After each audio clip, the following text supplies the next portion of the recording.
What's up, y'all? It's your boy. So today I'm gonna break down the phone call and the I guess stages of a sales call, and I'll refer to what I do in real estate wholesaling. Okay. Now before you're even on the phone with the potential client or prospect, whatever it is, you have to make sure you're picking up the phone, which sounds crazy, but I've noticed one of the biggest things is for people to actually make the amount of phone calls needed to actually get people on the phone because you're not going to get everybody on the first try. So that's first things first. To talk to 5 people, you have to call at least 30 people. Okay, some people are gonna blow you off. Some people are not gonna hang up. Are not even gonna answer, and other people are gonna hang up on you. So that's I think my ratio of 30 calls. I'll talk to 5 people. Okay. So first, it's the greet and pretty much why you're calling. If you've ever received a call from someone you don't know, you have 3 questions in mind. Okay. So in this video, I'm gonna pretty much talk about what you want to think about during the process and what different stages you to have in a successful phone call. Okay, so one, people are going to ask um, in their brain once you call them, who is this person? Okay, why are they calling? Okay, and then is it is it bullshit? Pretty much. Okay. So I always try to address those 3 questions in my opening. So for example, say I'm calling, hey, is John there? Hey John, my name is Anthony. The reason I'm calling is because I was in the neighborhood the other day and I was just curious to see if you were considering selling the property you own on 123 Southwest 10th Avenue. Alright, so what did I do? Introduce myself, who I am, okay, and two, I told them the reason why I'm calling, and then three isn't really said, but it's almost an untold message. So the way that I call him with energy, I'm sharp. He knows I'm not a Joe Schmo or some scammer. Okay.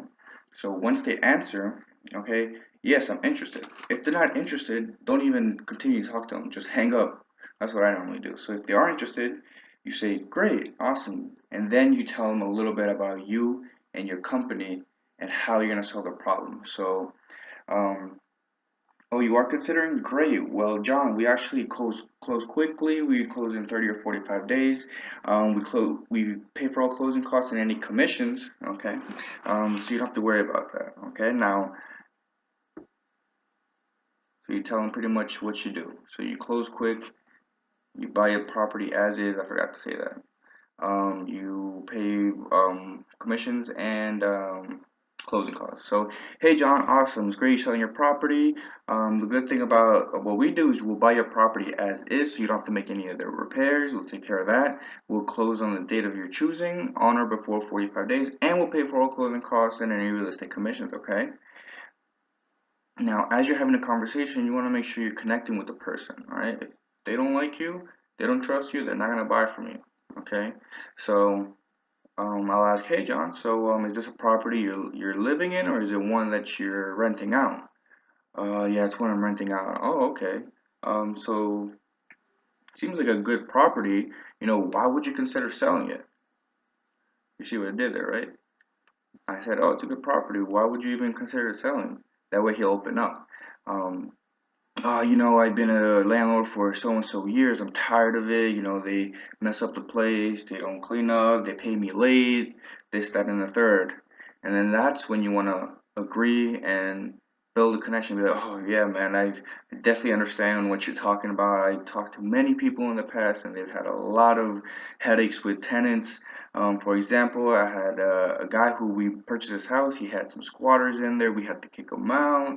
So the good thing about us is if you have squatters, difficult tenants, we'll take care of that as well. Okay, so as I'm building that connection with him, because I understand where he's coming from, I'm also building value in my sales process. Okay, so then I go through the pretty much the credentials. Now that I know why he wants to sell, which is the main thing you really want to know in the phone call is why he wants to sell. It's not how many bathrooms, the square footage, because you could find all that in public records. Okay, so then I go, how many beds do you have? How many beds and bath do you have?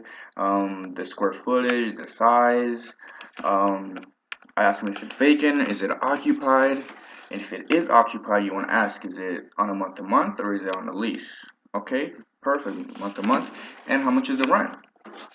Oh, it's $800. Okay, perfect. And if you were about to get new tenants in here, how much would you rent it out for? Because a lot of times people have tenants that have been there for a while and they're actually getting a really cheap rate. Okay, every year rent changes, so you want to ask that. And then if they get kind of like, why are you asking me all these questions? You'd be like, hey, so what I want to do is buy this property, fix it up, maybe rent it out, or possibly sell it. That's why I'm asking you all these questions. Okay. And then you definitely want to ask, does it have any liens or violations? Any crazy, you want to know that. Do you owe anything on the property? Um, if they feel hesitant, be like, all right, just leave it like that. To tell you if they owe anything. And then you want to ask them, so does the property need any repairs? Okay. Then people will tell you like, I mean minimal. But okay, perfect. So what would how much in repairs would you say it needs? I really don't know. Okay, well, what would you ballpark? And then they'll be like, okay, about $9,000, $8,000. Okay, so you want to always give yourself cushion. So then you write down 10,000. 10,000, perfect. Then you ask them, so how much do you want for your property? And then they tell you, let's say it's 100,000. Okay, perfect. Is that the best you could do? Yeah, 100,000 is the best I could do. Okay, perfect. So you could do one or two things there. What I normally do is, okay, well, John, thank you for your time. I appreciate everything. What I'm going to do now is do my due diligence. I'm going to run some comps. I want to make sure this makes sense for us to purchase it. I'm an investor, so I'm looking to make a little bit of profit. I'm not trying to get rich here, but of course, I want us both to win in this transaction. Okay. All right, perfect. All right, give me about a day or so. If not, I'll call you later today. All right, perfect. Cool. All right. So to recap the stages, okay? One, the meet and greet. Who you are, why you're calling, and you sound professional. Okay. Step two is qualify. Are you even selling a home? Okay. Three, build rapport. Probably the most important thing. So building rapport is having that connection with the person, having them pretty much trust you. Okay. It's the house they're selling you. It's not a freaking pen that you're trying to buy from them. Okay. It's a house. It's a big transaction. Okay. After that, you go through your questions. Okay, leading up to the the asking price. That's the main thing. So three main points you want to really make sure you get is one, why they're selling. Okay, what's their X factor? Okay. Two, how much they want. Two most important things. Okay, how much they want for it and why they need to sell. Okay. If you have any questions of any objections you guys get, or if you guys want me to handle any objections that you guys are getting, I'll make a video doing that as well. Thanks for watching. Subscribe a little bit, you know what I mean? It won't hurt. And check out the T. The hot slipper thing you wouldn't understand if you can't read it. Boom.